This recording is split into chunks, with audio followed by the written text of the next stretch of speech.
So here's a demonstration on a skeletal model, and when I'm looking to locate the tailbone on a client, they will be lying on their stomach, and I just look at the pelvic area and I lay my hand on this portion, which is easy to recognize as part of the sacrum, but of course they're covered with soft tissue, right? So we don't know precisely where that coccyx is. So I just lay my hand here, and then I fold my middle finger, and this skeletal model has a rather superficial coccyx, okay? So that helps me identify it, and then I come on both sides of it. So I come from the tip, and then I come on both sides of the tip, and I come upwards, okay?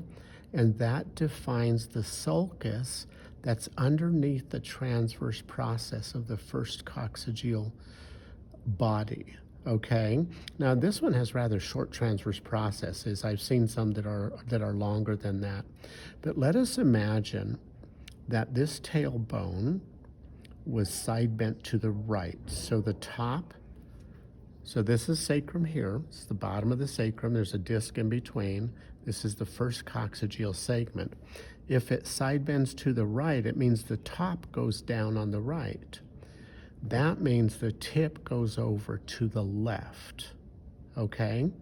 And so what I would feel when I feel this sulcus coming up into the sulcus, the left side is going to be higher, a deeper sulcus, and that implies a right side bend.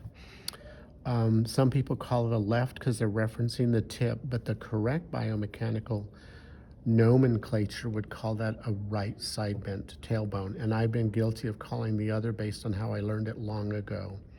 All right, so there is a ligament that comes from the spinous process of the ischium here, and it goes to sacrum. It's called sacrospinous ligament, and it really fans out and is fairly horizontal and also attaches onto the coccyx.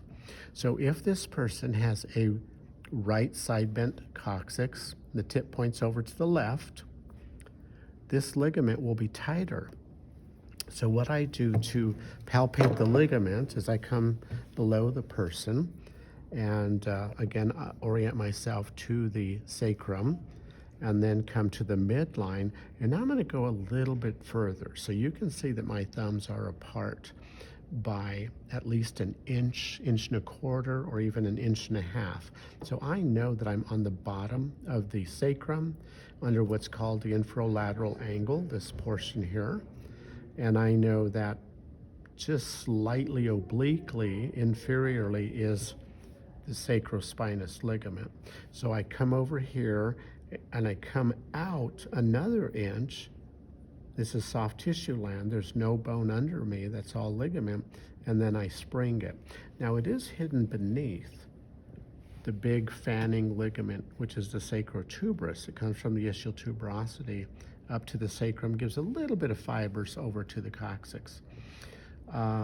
It's deep to that, but if you palpate it in the manner that I showed you, you'll find it, and then you load it and spring it, and you'll find it on the right. It's very tight, feels very tight, feels like bone. You'll find that on the left side has a little bit of elasticity, so you can load it. Only takes about 5 pounds of force. You can spring it, it bounces back. Okay, so now we move to doing a mobility evaluation. So then I use my thumb and I just come over onto the right side. You can stack your thumb, number of approaches. You can also approach it from superiorly and take up the slack. And if it is side bent right, you'll find that you can actually spring it and make it side bend a little bit further, okay? However, when you come from the left side, remember the tip is pointing over to the left, okay? When you isolate it, come to the lateral portion, stack your thumbs, and you try to load it to spring it left to right. It doesn't move. So with using just about 5 pounds of force, you'll find it just does not move, and you can even thrust it with your stacked thumbs with another 5 pounds, and it just doesn't move. So that defines a left tip to the left, but a right side bent tailbone. Okay, later on we'll talk about the rotation. That's a component motion of that, an accessory motion. But that's how we would evaluate that pattern. And you might ask, well, what if it's developmentally side bent? It's just an anatomical anomaly. Well, then the ligament length would have been normal with respect to that anomaly, and so it would not have been tight when I tried to spring it here, okay? And the coccyx would not be stuck when I try to spring it left to right. So that's how you distinguish between anomalous anatomy, looking like a injured coccyx, but it's not. That's how you make the distinction. So thank you very much.